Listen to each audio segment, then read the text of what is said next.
ঢাকা বিশ্ববিদ্যালয়ের চারুকলা অনুষদে আগুন লেগে বর্ষবরণ আনন্দ শোভাযাত্রার একাধিক মোটিফ পুড়ে যাওয়ার ঘটনায় ফ্যাসিবাদের দোসরদের হাত রয়েছে বলে অভিযোগ করেছেন সংস্কৃতি উপদেষ্টা মোস্তফা সরোয়ার ফারুকী।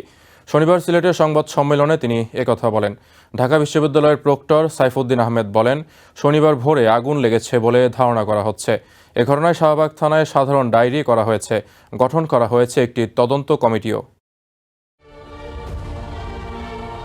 প্রাণের বাংলা নববর্ষের উৎসবে মেতে ওঠার অপেক্ষায় বাংলাদেশ। কয়েকদিন ধরে ঢাকা বিশ্ববিদ্যালয়ের চারুকলা অনুষদে পুরোদমে চলছে বর্ষবরণের সেই প্রস্তুতি। এবার আনন্দ শোভাযাত্রায় থাকছে ফ্যাসিবাদ বিরোধী বার্তা। তাই মোটিফে ফুটিয়ে তোলা হচ্ছিল ফ্যাসিস্টের মুখাকৃতি। তবে বর্ষবরণে শোভাযাত্রার আগেই মোটিফে আগুন দিয়েছে দুর্বৃত্তরা।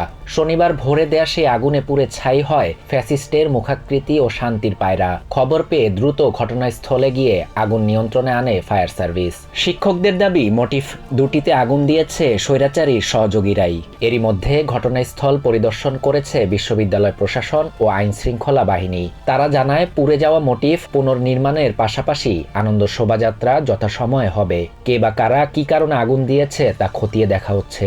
এদিকে চারুকলা আগুনের ঘটনায় সিলেটে জরুরি সংবাদ সম্মেলন করেন সংস্কৃতি উপদেষ্টা মোস্তফা সরোয়ার ফারুকী। এই ঘটনায় ফ্যাসিবাদের দোসররা জড়িত বলে অভিযোগ করেন তিনি। এই ঘটনায় শাহবাগ থানায় সাধারণ ডায়েরি করা হয়েছে। গঠন করা হয়েছে তদন্ত কমিটি। শাহরিয়ার শাফাত, TVN 24 নিউজ ডেস্ক।